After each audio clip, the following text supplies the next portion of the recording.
on Main Street in Plymouth, you wouldn't know it from the outside, but members of a controversial religious organization run the businesses behind these yellow walls. When you walk in, there's dozens of free pamphlets inviting customers to learn more and join their organization. People are very friendly, what we call love bombing, and wanting to get you involved with activities, asking you a lot of detailed personal information. The pamphlets refer to their way of life as a radical movement. They invite people to join their tight-knit community where everyone lives, works, and prays together. It's a group that I'm very familiar with as an authoritarian cult. Dr. Stephen Hassan is a former member of a different cult. He now researches these types of organizations. With authoritarian cults, where there's often a top leader who's the Messiah, the prophet, the apostle, the dictator, and they control people's behavior, information, thinking, and emotion. Members typically give up personal possessions and work for the tribe. These yellow delis exist all around the world. They're basically working for nothing more than room and board. If they leave the group, they have nothing. Rick Ross leads the Cult Education Institute. He's worked directly with former members of the 12 tribes. One of them had been sexually molested by an adult member of the group. And this was when he was about 10 years old. And he tried to bring it to the attention of people in the group, and he was punished and locked in a closet. He says there are likely more unreported instances. This week, a Plymouth-based 12 tribes elder was sentenced to 30 to 40 years in prison on multiple counts of sexual abuse. Prosecutors say he abused 2 young girls over several years in different counties across Massachusetts. Seemed to groom the victim, take her to isolated places, and repeatedly sexually assaulted them. In 2018, the European Court of Human Rights upheld a German court's decision to take children away from the 12 tribes. The court ruled they used institutionalized violence against minors. The group then left Germany. In my opinion, the 12 tribes fits the basic core criteria of a destructive cult. And that is that there is a charismatic leader that has no meaningful accountability, becomes an object of worship, and is a virtual dictator over the people in the group. Second, that the group uses such things as social isolation and coercive persuasion to gain undue influence over people in the group.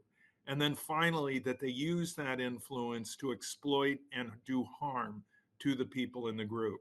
In my opinion, 12 tribes fits all 3 of these core characteristics. The problem with 12 tribes is that when they become aware of problems like this, they want to hide it.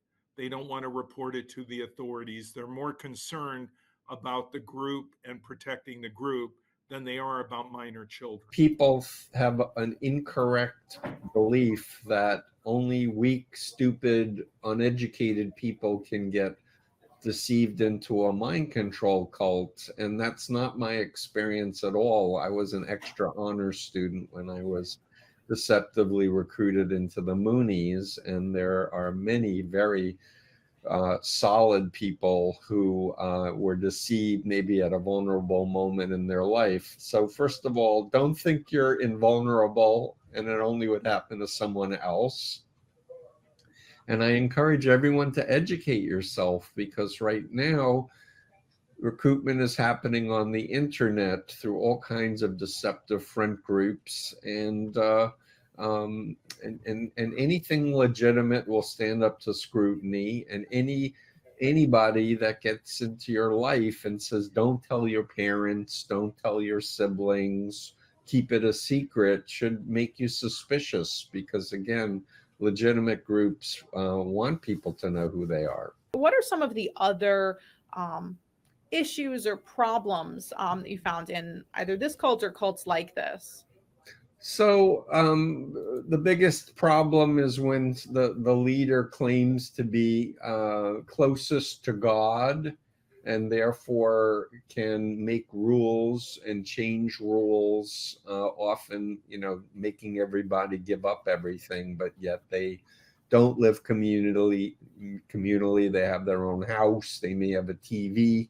that they hide out in the closet. That's my recollection about Eugene Spriggs, the founder of this group, who I believe was a carnival barker before he established himself as a prophet. And if you're dealing with a group that claims to be a Christian organization, did the leader go to seminary? Do they know the Bible? I worked with a seminary trained minister named Robert Pardon, and did many cases with 12 tribes over decades. And Bob visited with members of the group, found out a lot about it, wrote it up, put it on the internet. And you don't want to be involved with a group that's controlling your behavior, your thoughts, your feelings, making you dependent and obedient. You want to be your own person.